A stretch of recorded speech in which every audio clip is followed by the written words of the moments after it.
أهلا وسهلا بيكم على قناة دودي شو الكروشيه. لو أول مرة تشوفينا اشتركي في القناة وفعلي الجرس عشان يوصلك كل جديد.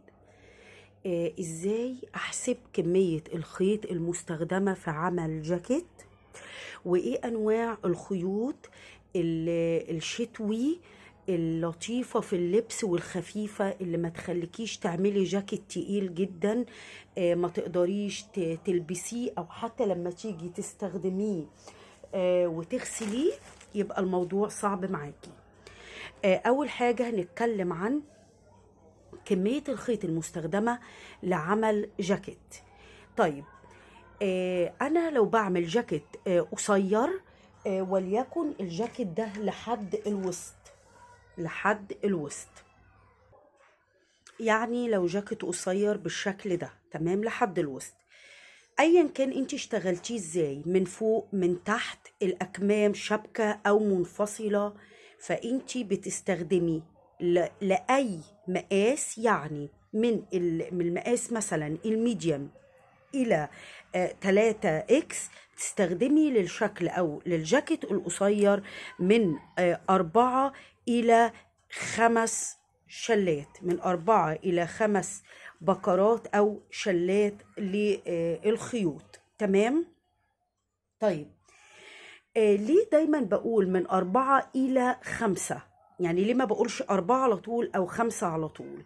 هنا الفيصل ما بيني وما بينك، حضرتك بتشتغلي ازاي؟ حضرتك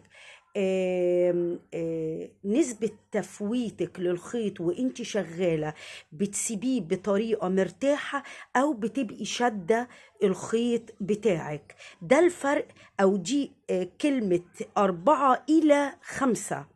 فأنا دايما بدي نفسي البراح، فبقول أنا هجيب 5. تمام.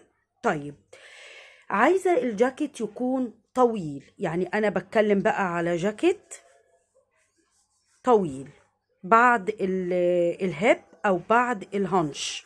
تمام. فأنا بستخدم من 6 إلى 7 بكرات خيط. تمام. يبقى أنا كده اتكلمت عن جاكيت طويل أو قصير. وبرضو لما بقول 6 إلى 7 فأنا بتكلم من مقاس الميديم ل3 إكس لارج. تمام.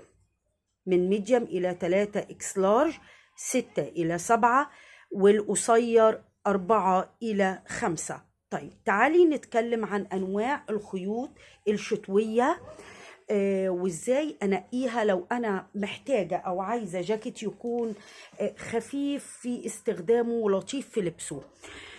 انا بستخدم الخيوط دي، بجد بتبقى حلوة قوي وبتبقى لطيفة قوي. وعلى فكرة الخيوط دي بتمشي شتوي وخريفي. تمام.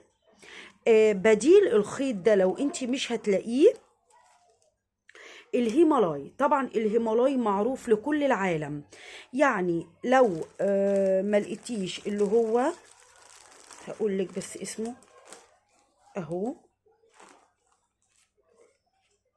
او هوريهولك. بديله الهيمالاي، هي نفس الفتلة. لو تلاحظي، لو قربتلك بصي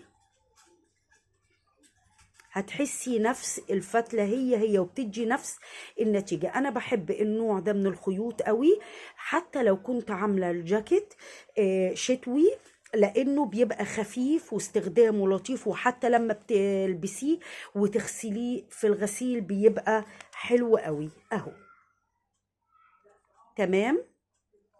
طيب،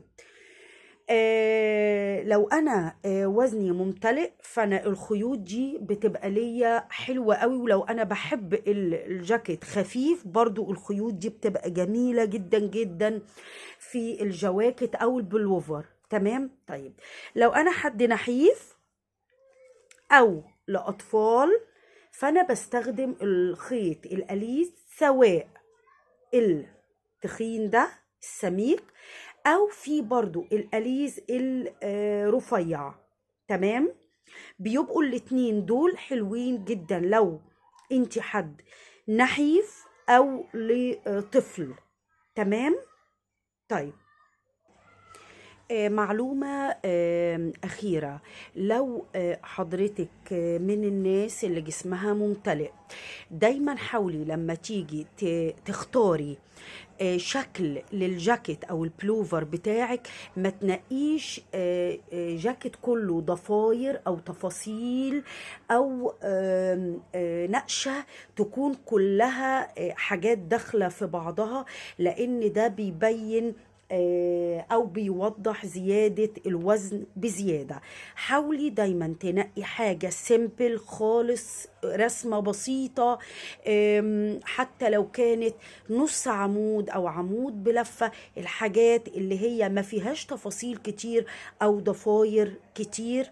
وخصوصا لو كنتي كمان مستخدمة نوع من انواع الخيوط اللي هي السميكة، ده تقدري حتى لو كنت ممتلئة تعملي فيه ضفاير او نقشات او نقشة تكون متداخلة في بعضها، مش هتظهر قوي لان الخيط في حد ذاته خفيف ورفيع.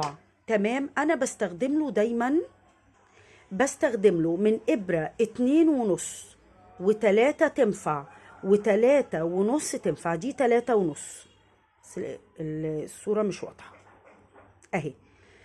يبقى انا بستخدم للخيط الرفيع ده ابرة 2.5 3.5. الأربعة مش هتنفع مع الخيط الرفيع ده، هتدي وسع جامد جدا للشغل وانتي بتعمليه، فهيبقى شكل الغرزة اللي بتشتغليها مش لطيف. في ناس سألوني على الميكس ما بين الألوان وازاي بندخل ألوان مع بعضها. الخيوط دي بتنفع قوي انك تشتغلي على فتلتين وانتي شغالة بتدخلي اللونين مع بعض. يعني انا مثلا حابة اني ادخل لون كحلي على رصاصي او جراي او اي لونين هتدخليهم على بعض. في الخيط الرفيع ده بيبقى الميكس او الاختلاط ما بين الفتلتين حلو قوي، لانك بتشتغلي على فتلة رفيعة، فلما بتعملي او بتشتغلي الاتنين مع بعض بيبقى ده الشكل. واتسألت كتير على الموضوع ده. طبعا ما ينفعش خالص انك تستخدمي خيط سميك وتشتغلي على فتلتين، هيكون الموضوع فظيع قوي ومش هتقدري. يبقى اولا الشكل مش هيبقى حلو. شغلك وانتي بتشتغلي هتتضايقي جدا في الشغل، لان هتبقى الفتلة سميكة بزيادة، في اللبس مش هيكون لطيف. فالناس اللي سألوني اختلاط الالوان اهو، لو انتي بتشتغلي بالخيوط الرفيعة دي، حتى الاليز الرفيع تقدري تشتغلي بيه الميكس ده.